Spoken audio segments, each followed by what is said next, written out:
Good morning, everyone. I'm Deborah Howell, and I'm so excited to talk to you today about self-care and the importance of it and the relevance, right? More than just something nice to do. And as I had some questions earlier before we came on, and Huva, that, understanding that we have things that we like to do that help support what we do. But I want to bring to you today information that comes from the physiology of self-care and give you a little bit of my background as to why it became something that was essential and to save my life. So let me see if I'm able to screen share.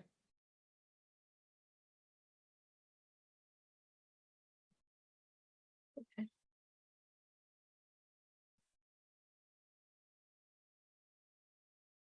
So just real quick, I want to just start with saying that the greater the demand, the greater the self-care. And that being said, is that it's not something that we just try to fit in when we can. It's something that we want to integrate into our daily lives. And what I'll be sharing with you today, because my background is in physical therapy. I'm 30 years as a physical therapist. Prior to that, I was in the Navy and I did electronics, and I actually, so work with energy as far as electronics. And some of the things today we'll be talking about will factor into the body and the perspective of energy management. So we're going to look at identifying energy drains and then speak to what interoception is, neuroception, a term called heart rate variability, coherence, what that means in our lives, resilience, and we will go through an experience towards the end. And so really all of this is about our own self-awareness, self-regulation, and self-love. So keep this image in mind when I talk about it, because we are, an energy body, we're a fluid body. And what we're doing every day when we're working with this nervous system and we're working with our breath, okay, consciously, is that there are terms called coherence and incoherence. And I want you to just keep this image in mind so that when I speak to it, you have an understanding. And the image here of this field around us. So this is actually a measurable field around 3 feet outside the body. And this field carries our emotions. And so the state of our well-being, how we're feeling, all factors into how we show up, right? Our presence without any words has language. And I think we can attest to this sometimes, right? We can be in a certain space and we could just feel like the energy is off, or something feels good about this space, but we might not be able to place it. So these are some of the factors that play into that. And this is science behind it, done by the Institute of Heart Math. So just thought I'd share that. So just keep that in mind as we talk, okay? Alrighty. So anyway, so I'm really excited to be here with all of you. And let's just talk about why self-care is important. And for me, I didn't realize it, but there is this effect called compassion fatigue and overcare, right? Especially we're in a caregiving profession. We are caring for our loved ones, and we don't realize the vicarious nature of the service that we're providing. So we take on the emotions of others, and we take on, even if you're watching the television, right? in our surroundings, we take on and take into our body.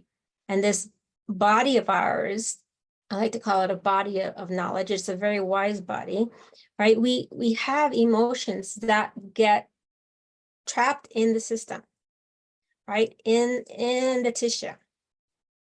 And what we are not realizing is that the stress that we're feeling, which if you consider tension, any tension is a form of stress.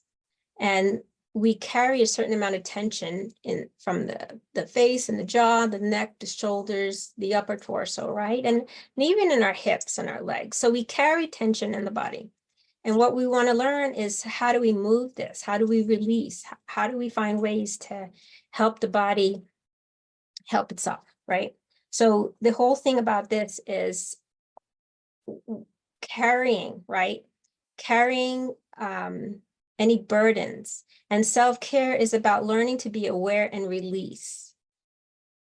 And this process is, it works when we work it, right? When we integrate into our daily lives, not waiting for a special time and not putting ourselves on the back burner because we don't have time.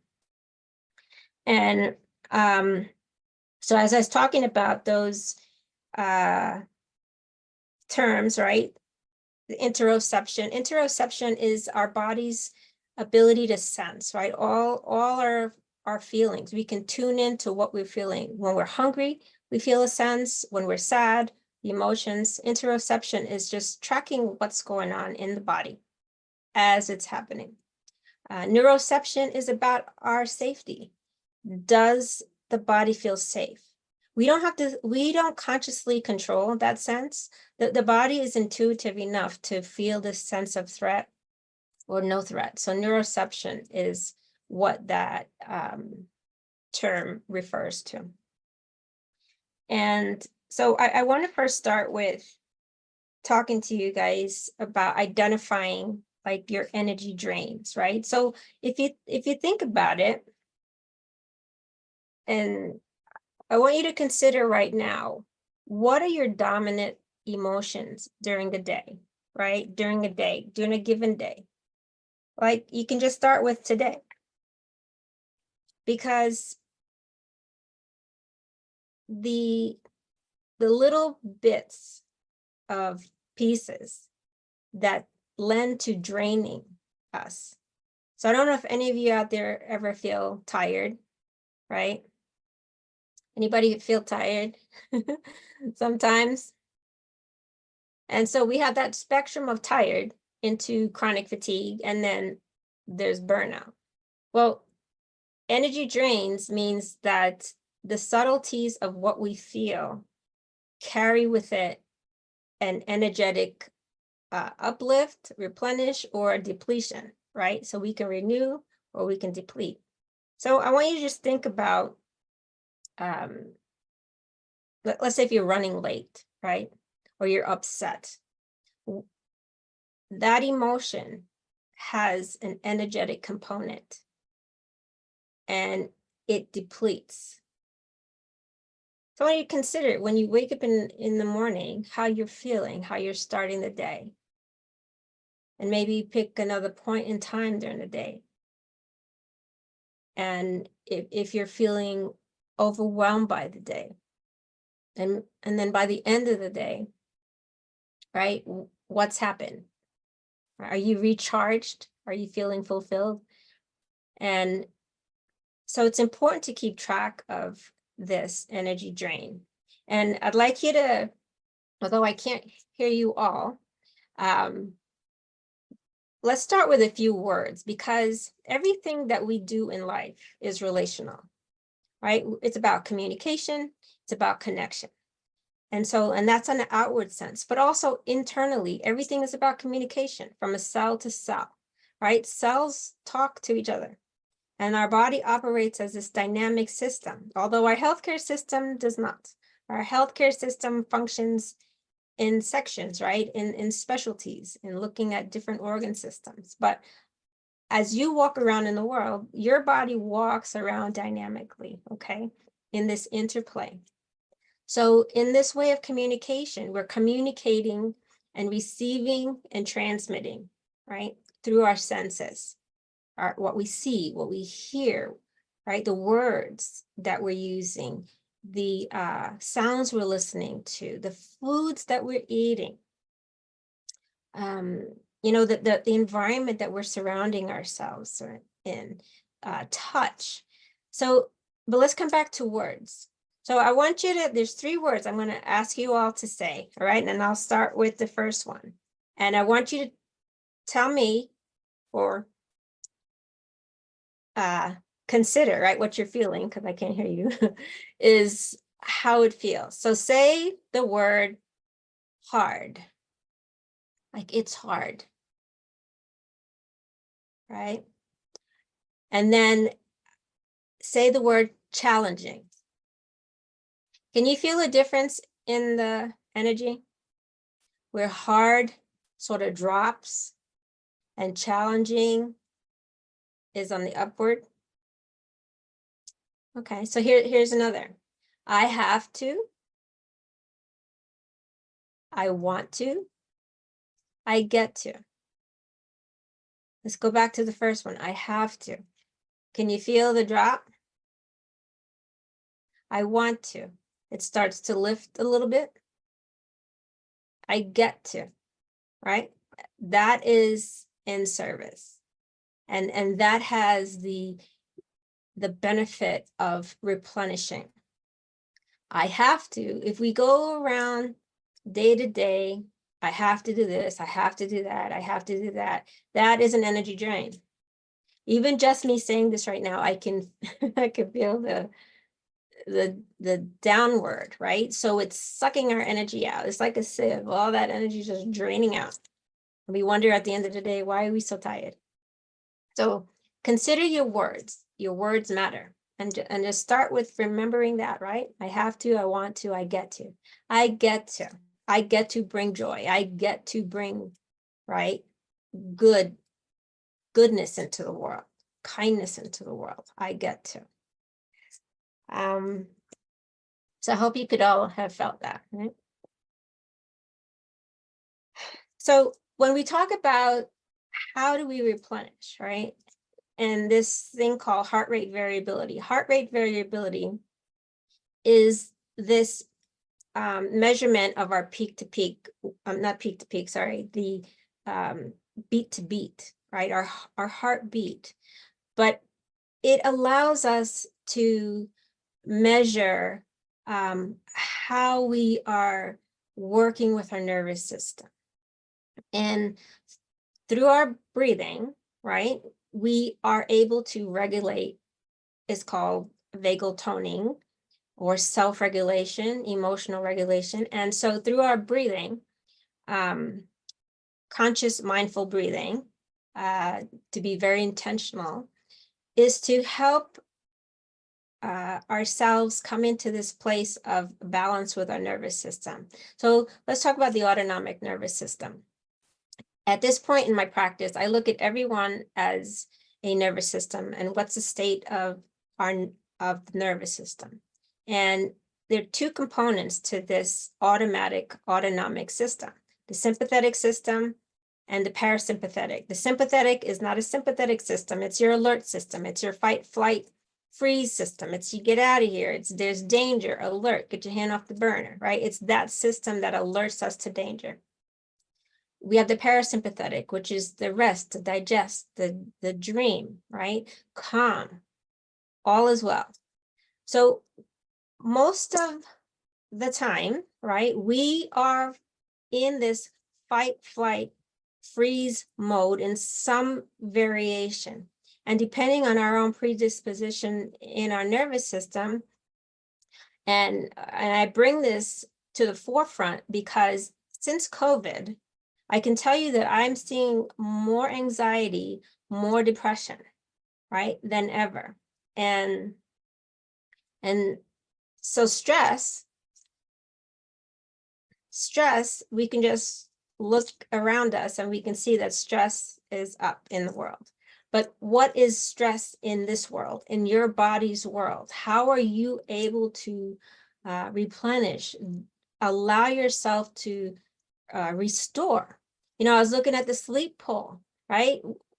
The majority of folks are sleeping 5 to 6 hours. And ideally, we should be sleeping 7 to 9 hours, around that 8-hour mark. And some folks are even less than that, at 4 hours. And then we have some at 9 and above. So this affects our health when we are not regulating our nervous system to where we have this balance. And let me give you another analogy to this system. I think about a Christmas tree with lights on the tree, and your nervous system are the lights on the tree. And there's a dimmer switch, and that dimmer switch is your breathing, right? How you're breathing. So learning how to take slower, fuller, deeper breaths is helping to tone, right? To self-regulate, to work with this vagus nerve, which is a cranial nerve that runs from the brainstem down through the neck, and it goes down into the gut. And it is responsible for a lot of what we have going on, right? So we don't have to say anything because the body does. We can look at posture. We can look at holding the breath. We can look at shallow breathing. And all of this is an indication that the nervous system is in some state of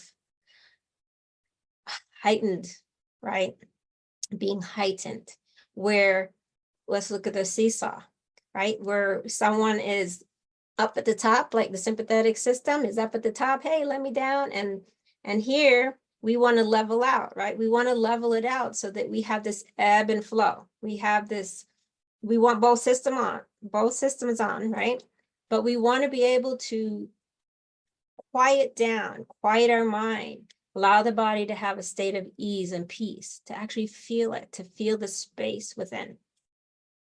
And this is going to be through learning how to be very intentional with our life, right? And that we're doing things on purpose, and that we're paying attention to what we feel as we go.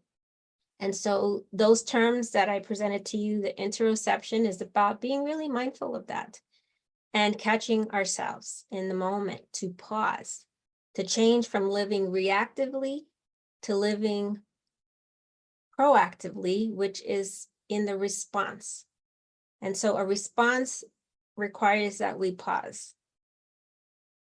And I will also tell you, in one of the strategies for pausing is that soften your tongue, right? Relax your jaw.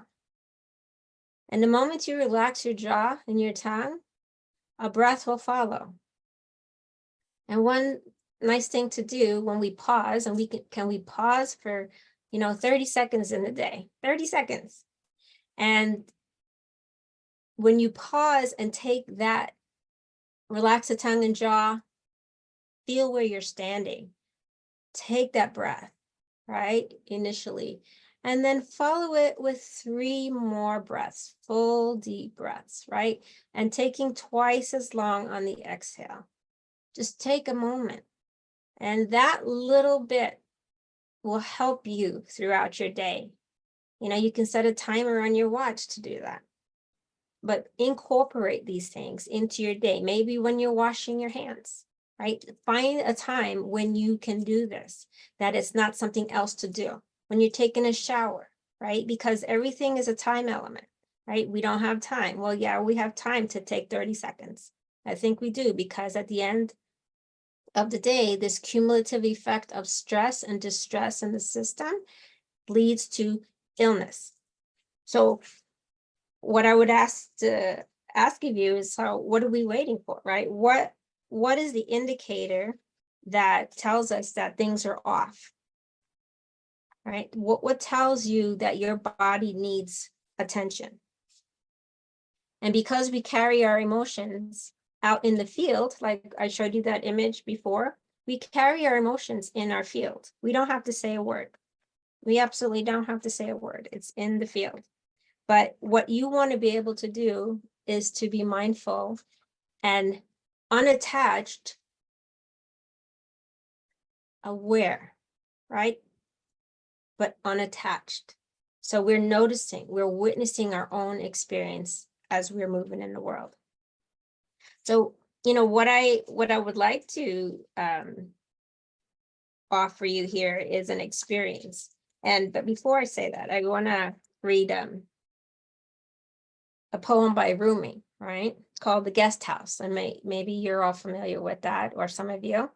And because a lot of times we're guarding against our own feelings, right? We're guarding against things that we may not be conscious of, but we know something is going on. Or we could be conscious of, but we're still, not really wanting to address it, not ready to address. But The Guest House by Rumi says, this being human is a guest house. Every morning, a new arrival, a joy, a depression, a meanness, some momentary awareness comes as an unexpected visitor. Welcome and entertain them all, even if they're a crowd of sorrows who violently sweep your house, empty of its furniture. Still, treat each guest honorably. He may be clearing you out for some new delight. The dark thought, the shame, the malice. Meet them at the door laughing and invite them in. Be grateful for whoever comes because each has been sent as a guide from beyond. So what that means from experiences that I've had, both personally and professionally, is that all parts count. The whole you counts, right? We don't want to leave any part of ourselves out. And self-care is to start to be present to you, the whole you, and giving yourself the time that you need in reflection, in introspection, and in having boundaries, healthy boundaries, recognizing what's yours, what's in your control, and what's not. The Serenity Prayer is a great prayer, right? But recognizing what is in your control, because if you're trying to do things and manage things that's not in your control, that's another energy drain. And having been on that other side for myself, I get it. I know it. And so I'm tuning in, right, to myself all the time. So we're going to go through a practice right now. So I'll ask you to sort of where you're at to be comfortable. Your feet are on the floor, your back is supported, and you're ready to take this moment to be with yourself in a kind and gentle way. And I'm just so glad you're here, at this conference, and I'm glad I'm here. So being very intentional, I want you to have one intention for this time right now. Just have a one-word intention, actually. And when you come up with that intention, I want you to release it. You have the intention and then let it go. And so you may or may not close your eyes. I want you to just start with your breathing and notice your own breath. Notice this life source that comes in. It comes in to give you life.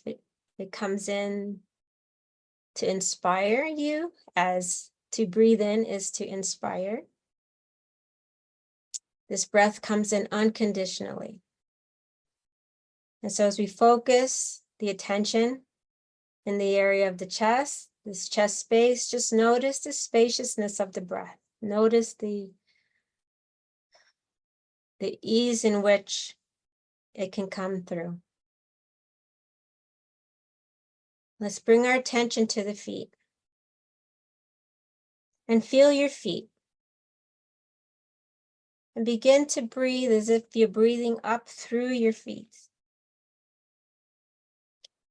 to establish a sense of groundedness, coming into alignment, taking ownership. Breathe in, and as you breathe in through your feet, let's exhale back down through the feet. Really beginning to ground in this sense of feeling a sense of presence to yourself.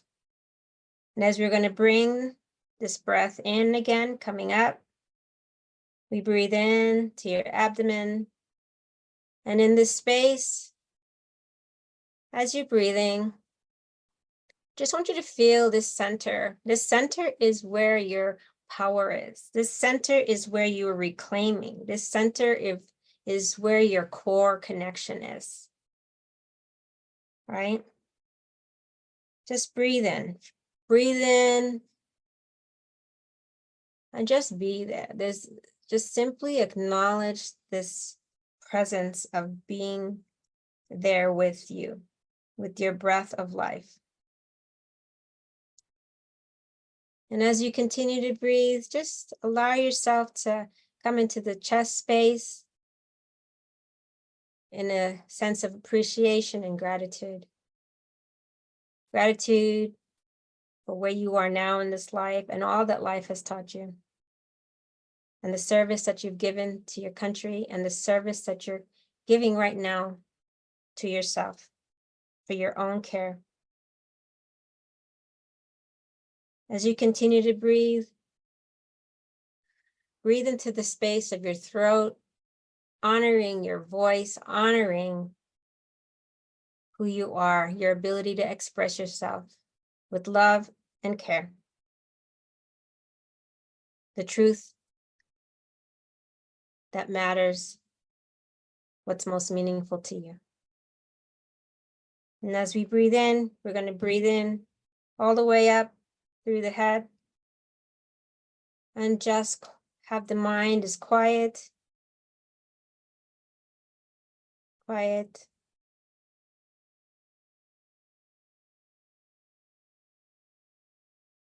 And so in this space, we just allow ourselves to be open to possibilities for our life, for the future, with goodwill, with an open heart, knowing that you're going to take all that you're learning today and live your best life possible. So as you open your eyes, just be present to the state that you're in gratitude and appreciation. And I thank you for this time. And I wish you all blessings and joy that this life can hold for you.